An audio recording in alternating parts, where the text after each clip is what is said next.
गुरुदेव दत्त श्री स्वामी समर्थ श्री गुरुचरित्र अध्याय 10 कुरव पुरक्षेत्र महिमा. ओम श्री गणेशाय नमः. श्री सरस्वते नमः. श्री गुरुभ्ये नमः. श्री कुलदैवताय नमः.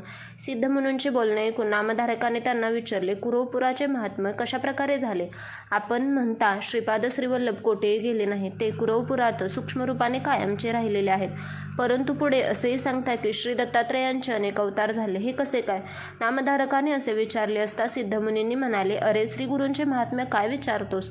ते सांगण्याच्या पलीकडे आहे. अरे श्री गुरु दत्तात्रेय विश्वव्यापक परमात्मा आहे. ते कुरुपर क्षेत्रात राहत असले तरी जगत उद्धारासाठी अनंत अवतार घेतात. भार्गव, राम म्हणजे परशुराम आजही गुप्त रूपाने आहेतच. त्यांचेच पुढे श्रीरामादी अवतार झाले. भगवान विष्णू क्षीरसागरात आहेत, तरी त्यांनी कल्याणासाठी भूतलावर अनेक अवतार घेतले, हे तुला माहीत आहे ना? सृष्टिक्रम अव्याहत परमब्रह्मस्वरूप श्री दत्तात्रय एका स्थानी कायम राहूनही कोठेही अवतार घेतात. श्रीपाद श्रीवल्लभ कुरवपुरात गुप्तपणे राहत असले तरी त्यांनी आपल्या योगबळाने विविध काळी अवतार घेतले आहेत. हे लक्षात घे. गुरुभक्ती व्यर्थ जात नाही. गुरु आपल्या भक्तांची परीक्षा पाहतात. जे खरे भक्त असतात त्यांना कधीही उपेक्षा करत नाहीत. भक्ताने हाक मारताच त्याच्यासाठी धावून जातात. श्री गुरु कसे भक्तवत्सल असतात, ते भक्तासाठी कसे प्रकट होतात, याविषयी मी तुला एक कथा सांगतो. पूर्वी कश्यप गोत्राचा वल्लभेश नावाचा एक ब्राह्मण होता. तो अत्यंत सदाचार संपन्न सुशील असा होता. तो दरवर्षी नित्यनियमाने कुरवपुरात श्रीगुरूंच्या दर्शनासाठी येत असे. त्यांची श्रीगुरूंवर नितांत श्रद्धा भक्ती होती. एकदा त्याने व्यापारासाठी जात असताना नवस केला, त्यात व्यापारात चांगला फायदा झाला तर मी कुरवपूर यात्रेत जाईन व 1,000 ब्राह्मणांना इच्छा भोजन देईन, असा निश्चय करून मनोमन श्रीगुरूंचे स्मरण करीत व्यापारास गेला. त्याने ज्या ठिकाणी व्यापार केला त्या ठिकाणी त्याला शतपट फायदा झाला. त्याचा अतिशय आनंद झाला. तो व्यापारात मिळालेले धन घेऊन श्रीगुरूंचे नामस्मरण करीत कुरवपुरास निघाला. काही चोरांना हे समजताच त्यांनी त्याला लुटण्याचे ठरवले. अत्यंत सभ्य माणसाकडे कपडे घातलेले ते चोर, आम्ही श्रीपाद यांच्या दर्शनासाठी निघालो आहोत, अशी थाप मारून त्याच्याबरोबर जाऊ लागले. कुरवपुराजवळ येण्यापूर्वीच रात्रीच्या वेळी त्या चोऱ्यांनी त्या वल्लभेश ब्राह्मणाचा शिरच्छेद करून त्याच्याजवळचे द्रव्य लुबाडले.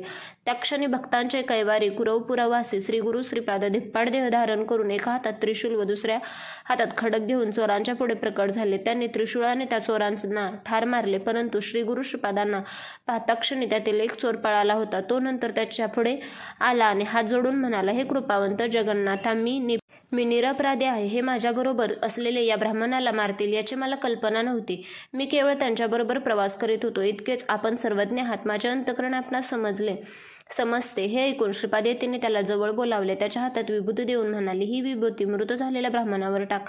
मग श्रीपाद गुरूंच्या आज्ञेनुसार त्या चोराने त्या वल्लभेश ब्राह्मणाचे मस्तक त्याच्या मृतदेहावर चिटकवले व मंत्र म्हणून सर्व अंगावर विभूती लावली. त्याच क्षणी तो ब्राह्मण जिवंत होऊन इकडे तिकडे पाहू लागला. इतक्यात सूर्योदय झाला. पादयती एकाएकी अदृश्य झाले. तो एकटा सहप्रवासी तेथे होता. इतरांचे देह तेथे पडले होते.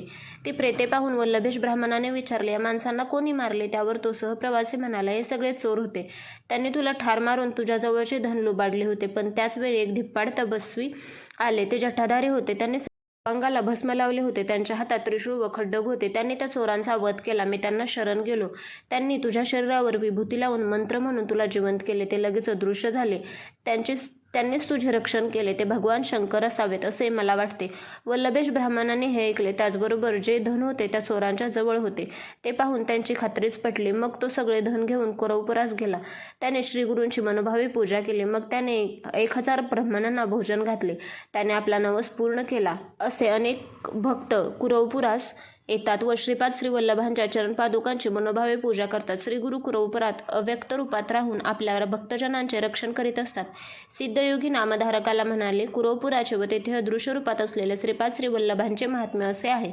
यानंतर ते श्री नृसिंह सरस्वती म्हणून अवतार घेतील व आपले विलक्षण चरित्र दाखवतील. सरस्वती गंगाधर सांगतात, श्रोते हो, आता श्रीगुरूंची पुढील चरित्रकथा लक्षपूर्वक ऐका, त्यामुळे सर्व मनोरथ सिद्धीला जातील. अशा रीतीने श्रीगुरुचरित्रामृतातील कुरवपुर क्षेत्र महिमा नावाचा अध्याय 10 समाप्त.